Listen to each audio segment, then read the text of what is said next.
Hello and welcome to New Jersey Politics with Laura Jones. I am Laura Jones and we thank you for joining us. New Jersey has a new lieutenant governor. In an historic ceremony held at the New Jersey State House, Tahisha Way took the oath of office to become the third lieutenant governor of New Jersey. She replaces the late Sheila Oliver, who died in August from an undisclosed illness. Way, who also serves as Secretary of State, is a seasoned attorney and advocate. She has long been a prominent figure in New Jersey's political landscape. As lieutenant governor, she will work closely with Governor Phil Murphy to address the pressing issues facing New Jersey residents. Governor Murphy spoke warmly of Way's accomplishments and the impact she is poised to make in her new position. And right off the bat, let me say there is no better person for this job. Educated, high school in the Bronx, Brown University undergrad, University of Virginia Law School, wahoo wah. As New Jersey's Secretary of State, Tahisha has been a vital member of our administration since day one. But long before she joined our team, Tahisha had already dedicated every ounce of herself to serving our state's families. And what Tahisha has demonstrated, and I might add time and again, is that she can handle the single most important responsibility of any lieutenant governor, and that is being ready to step in and serve as governor if needed. She is brilliant, she is battle-tested, and she represents the very best of New Jersey. Tammy and I have had the pleasure of knowing Tahisha and her husband Charles, who's with us today. More on him in a moment. They met, by the way, at the University of Virginia. We've known them for many years, since, in fact, before my time in the governor's office, thanks to Chairman John Curry, I might add, who's with us today. And let me tell you that she is as wonderful a person as she is a public servant. Warm, passionate, principled, and guided by the honest belief that hard work and perseverance can lead you anywhere. That belief was instilled in Tahisha at a young age by her late parents, who were public servants in their own right, as employees with the New York City Transit Authority. Her mom, Rosa, was a railroad clerk, and her dad, Robert, was a bus operator. And over the course of her career, Tahisha has worked day and night to support the millions of New Jerseyans who share her parents' story, our neighbors who work the long hours every day to move our state forward, and who ask for nothing more than a fair shake. Now, as I mentioned, one of the most important qualities in a lieutenant governor is not only having the ability to lead, but having an ample track record as a leader. Well, this is just one of Tahisha's many strengths: experience. Like Sheila, she has served at nearly every level of our state's government, from the Passaic County Board of Chosen Freeholders, where she also served as its director, to the New Jersey Highlands Water Protection and Planning Council, and to our own judiciary as an administrative law judge. Tahisha Way has an impressive resume that includes serving in the governor's cabinet as the Secretary of State of New Jersey and is a former Passaic County freeholder. Her legal career has also been marked by her work as an attorney advocating for civil rights and social justice causes. Way outlined her vision for her tenure as lieutenant governor, emphasizing the need for unity and collaboration in addressing New Jersey's most pressing issues. She stressed the importance of equitable access to education, affordable health care, and economic opportunity for all residents. I will protect our fundamental freedom so every resident of our state can make their own health care decisions, access affordable higher education, or simply marry who they love and live as who they are in their hearts. And of course, I will make certain that New Jersey remains the best and safest state to raise a family. Over the past 5+ years, I have truly had the distinct privilege, thanks to Governor Murphy, of serving as New Jersey's 34th Secretary of State.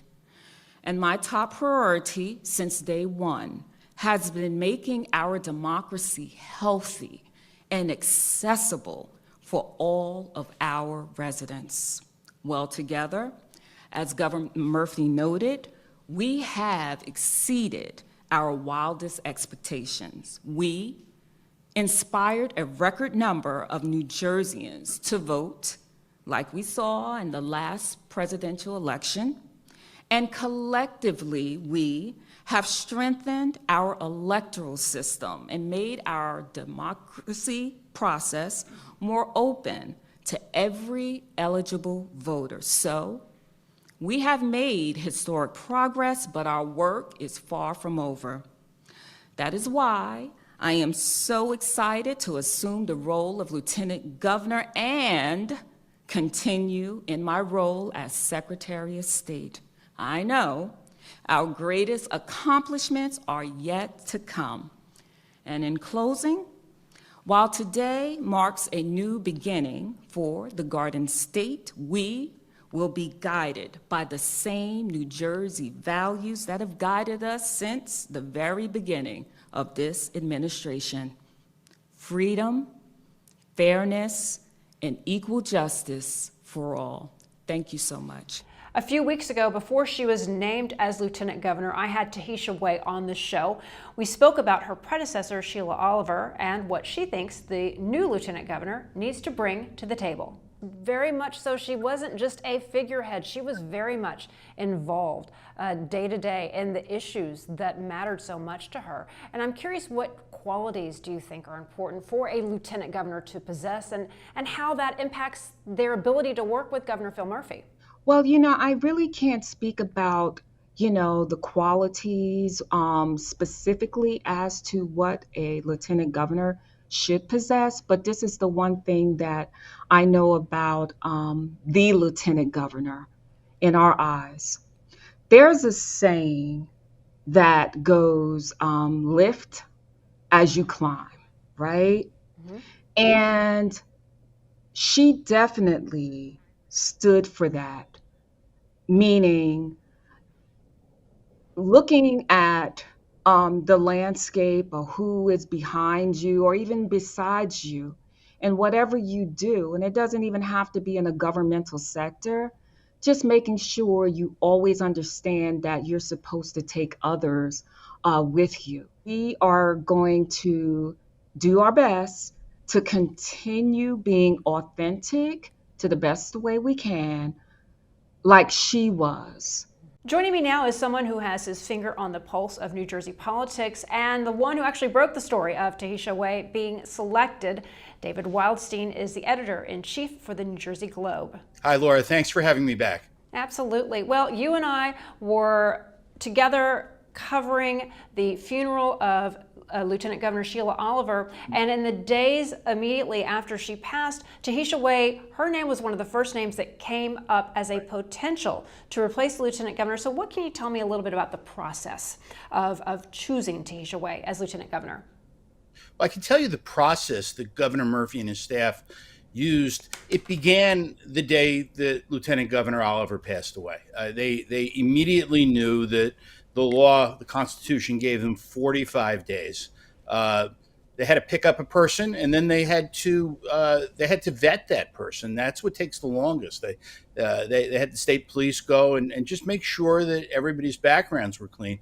I think Tahisha Way was always the front runner. There were other candidates that came forward, and what Governor Murphy looked at were, among other things, really the top two is number one, who is best to become governor if that office were to become vacant. And you and I have both seen it happen in New Jersey, 2 times in the last 20 years. So it's not that unusual. That's the responsibility. That's the main job of a lieutenant governor, is to be a heartbeat away. The other thing that the Murphy administration looked very closely at is they wanted a lieutenant governor that believed in the same policies that Phil Murphy did. And I think in Tahisha Way, they found both of those: somebody who could step in and being governor if she had to, and somebody who is loyal to the governor. And another thing that had to be taken into consideration is in just 2 years, there is going to be an election for the New Jersey governor. So what about, how did politics play into it or not play into it, in this case, for Tahisha Way? Well, it's Jersey, so politics always plays into it, no matter what portion of it you're looking at. But the field for governor in 2025 has has pretty much taken shape by now. These races start earlier and earlier. And I think one of the things, I mean, I shouldn't I say I think, one of the things that the administration was looking at is they did not want their pick to reshuffle the governor's race.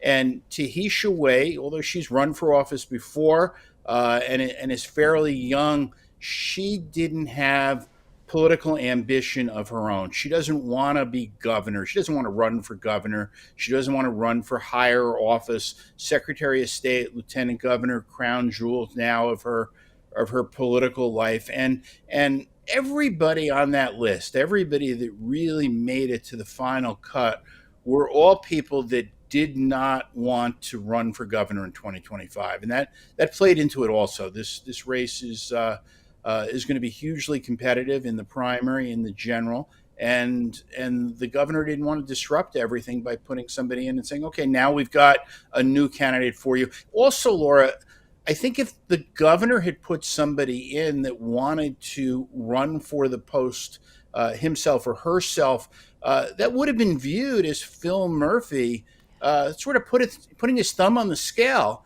and saying, this is who I'd like to succeed me. Right. And so the image of him picking a caretaker lieutenant governor is important because he didn't indicate who he'd like to be the next governor. And one of the issues with the office of the governor in New Jersey, and one of the reasons we have a lieutenant governor, is because that office holds so much power. When the governor is out of state, he does not have power. The lieutenant governor steps in. And then in the absence of an office of lieutenant governor, it goes to the Senate president. So that really, I don't think that would have played very well at all. No, I don't think so. I don't think so at all. And missing that 45-day deadline was never an option. And when the legislature passed the bill establishing the office, you were covering the legislature. They deliberately didn't put a Senate confirmation into this. They wanted to insulate it to make sure that it was the governor's choice alone, that the governor would take that responsibility, that there wouldn't be senatorial courtesy of one senator blocking the lieutenant governor. That chain of command that you just talked to is very important. And the reality is vacancies do exist. And there's times where you want that line of succession to be intact at all times. Yeah. Can you talk a little bit about how her appointment reflects the priorities of the Murphy administration and what impact you think she's going to have in New Jersey politics in the coming years? Well, first of all, she's going to continue to do her job, which is Secretary of State. In New Jersey, lieutenant governor is a part-time position, and I think it's unsalaried. I think the only way you get paid is if you have another state job. So Tahisha Wei will continue to be Secretary of State. I think she proved herself in 2020 when during the COVID pandemic, they very quickly and without any really advanced planning, they couldn't plan for it. They said, we can't put people at polling places. This isn't going to be a traditional election. She implemented a plan to run a primary and a general election almost entirely by mail. 4.6 million vote by mail ballots were processed by election officials. She's got another presidential election coming up next year. That's the hardest part for a lieutenant governor, and she'll be concentrating on that, and she'll work with the governor on some of his other priorities. The other thing that's important to this particular governor, to Governor Murphy, is he is a hardcore believer in diversity. It's just true to his heart, and whether he's right or he's wrong, that's what he believes. And he said it during his 2 campaigns for governor. And he thinks New Jersey public officials ought to look like the people who live in the state.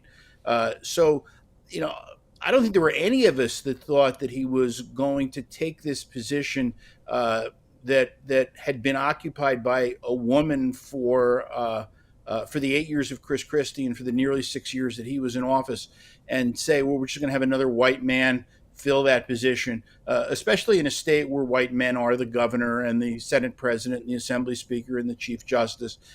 He wanted that diversity, and what's lucky for him is when you look at a lot of the candidates who were on the list, whether they were the finalists, whether they were interviewed and shortlisted, you've got a lot of highly qualified, diverse candidates. He didn't have to. He didn't have to suffer quality at all. He had a great list of people that could step in and be the governor that really checked every box for him, not just diversity, but qualification and ideology for him. Do you think that Tahesha Way is going to be facing any challenges as lieutenant governor? She already is Secretary of State, as you mentioned, has a lot on her plate. Kim Godano was also Secretary of State as lieutenant governor. And also, how would her experience? She's got experience not only as a county elected official, but as a judge. How does it help prepare her for these challenges? Because we saw a lot of Sheila Oliver during the COVID-19 pandemic. She kind of became almost a surrogate face during the pandemic. Sure, and we should all of us pay respect to Sheila Oliver. She could have been governor. She was Assembly Speaker. She was a county freeholder. She spent her entire life in government. And I think that Tahesha Way's experience, University of Virginia Law School graduate, Brown Law, great life story. She grew up in New York. Both her parents were transit workers. She grew up in a working class family, ran for public office as a Passaic County, it's now commissioner, but it used to be called freeholder. Served as an administrative law judge. She's done the judiciary. She's done local office. She's been in state government. And by the way, it'd be remiss of us all to not point out that this is very Jersey. The second gentleman of the state of New Jersey is a former New York Giants player. Charles Way played for the Giants. He worked as an executive at the NFL, and that brings a sort of a fun dynamic to this, is that you now have a second gentleman who to a certain segment of New Jersey's population, extraordinarily well known. Yeah, see, there's always a side story. This is what I love about when I talk to you and when you talk with people who really know New Jersey politics. There's always a story behind the story, right? There are always, and everything, no matter where you are in the country, it all comes back to Jersey, and sometimes, Laura, even right back to Livingston, the finalists, the other, when it came down to two candidates, it was Tahesha Way and Nina Mitchell-Wells, former Secretary of State under John Corzine, and she is from Livingston, my hometown. I don't think she voted for me when I ran, but and also would have made a phenomenal lieutenant governor. So Phil Murphy had and again, I don't say this from an ideological standpoint or anything, but from a qualification standpoint, Phil Murphy had an embarrassment of riches. He had a lot of people on his list that were qualified to be lieutenant governor, that could, if they had to, step in and be the governor of New Jersey. Look, you never know. You never know what the governor will say. He's going to serve his full 8 years. You don't know what's going to come up that could cause him to have another opportunity and leave a year early. So that lieutenant governor could always wind up being governor. You never say never in New Jersey, because New Jersey has a way of outdoing itself. I mean, if there was ever a story I missed, when Jim McGreevey made his announcement, it was the first day of maternity leave. And I'm thinking, I can't believe I missed the biggest announcement. Wait a minute, this is New Jersey. There will probably be something else. Although that one was a pretty big one. Now, the role of lieutenant governor, though, is relatively new in New Jersey. Tahesha Way is the only third person to hold this spot. So what role does lieutenant governor, if at all, really play in shaping policy in the state and working with Phil Murphy to achieve, their shared goals?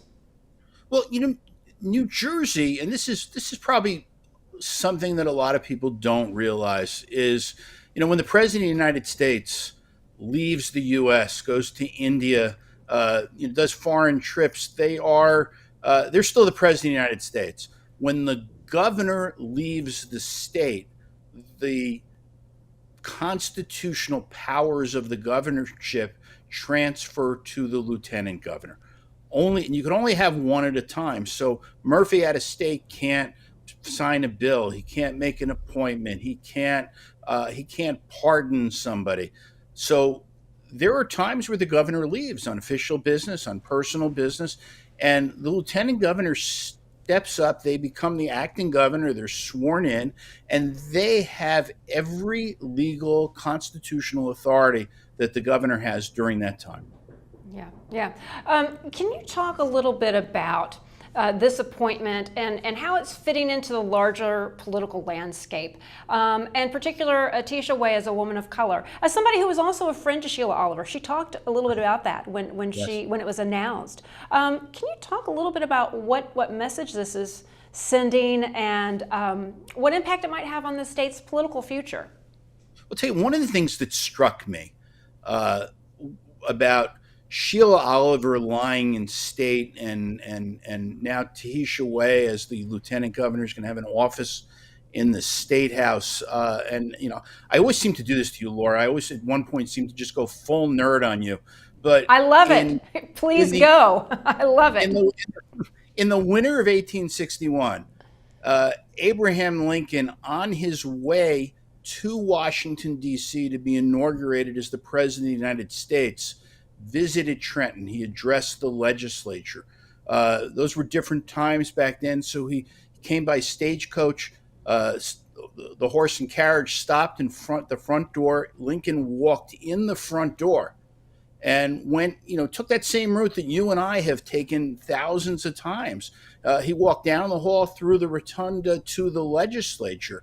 And so and went to the legislature and pledged that he was going to go to Washington and abolish slavery.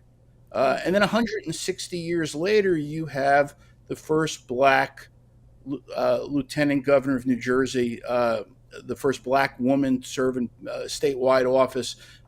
She's lying in state in the same path that Abraham Lincoln took to help effectuate that. And now Tisha Way, a black woman of humble beginnings, is going to come into work every day, and she's going to walk that same path that Lincoln walked to go to her office. So I think that's sort of extraordinary. And I don't know if I can give you part B, my favorite. Yes, please. I've got time. I'm making time for you, David. Absolutely. Go ahead.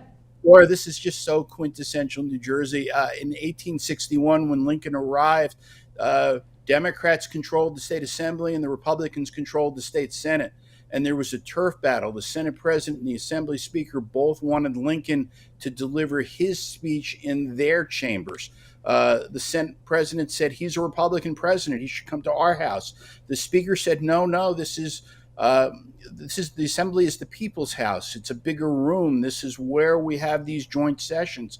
Lincoln, on his way into the state house, as he's arriving in Trenton, is told of this turf battle. And he said, you know what? I don't want to cause any trouble. I don't want to get involved in a local conflict. I'll just give two speeches. And so Abraham Lincoln walked down that hall. He went to the assembly chamber. He gave a speech. He left, walked over to the Senate, gave another speech. You talk about, what sort of the role model of leadership is. He decided not to get in the middle of a fight between the Senate president and the assembly speaker. And it's just this whole idea of him walking through that state house that I've been thinking about that old story ever since Lieutenant Governor Oliver died and they announced she'd be lying in state there. Yeah. And what also strikes me is even back then, if we could time travel and be a fly on the wall to see the discussions between the Senate president and the assembly speaker, it's so Jersey. The turf battle. The turf battle. It is. And you could almost imagine, this same kind of an argument between, Steve Sweeney and Sheila Oliver when she was the speaker, over the same thing. And you didn't have White House advance people there, who would look at these Jersey people and say, hey, buddy, this is the way it's going to go. This is how we're doing it. It was, and look, I'd be remiss if I'd also say Lincoln lost New Jersey in 1860. So he's looking ahead to the next election and trying to make friends, not pick sides and get involved in a fight. Yeah, smart man, obviously. Final thoughts, though. Somebody, when we were posting about the historic announcement, somebody replied, "Historic?" ?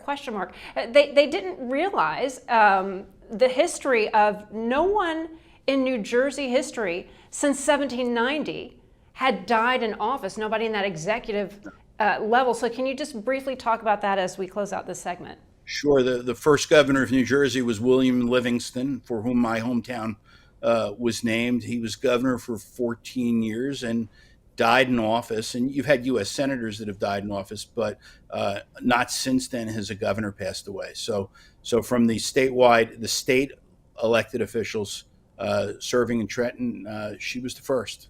And it's good. It's nice that it took so long to break that record. So hopefully it'll take just as many years for the next time it's done.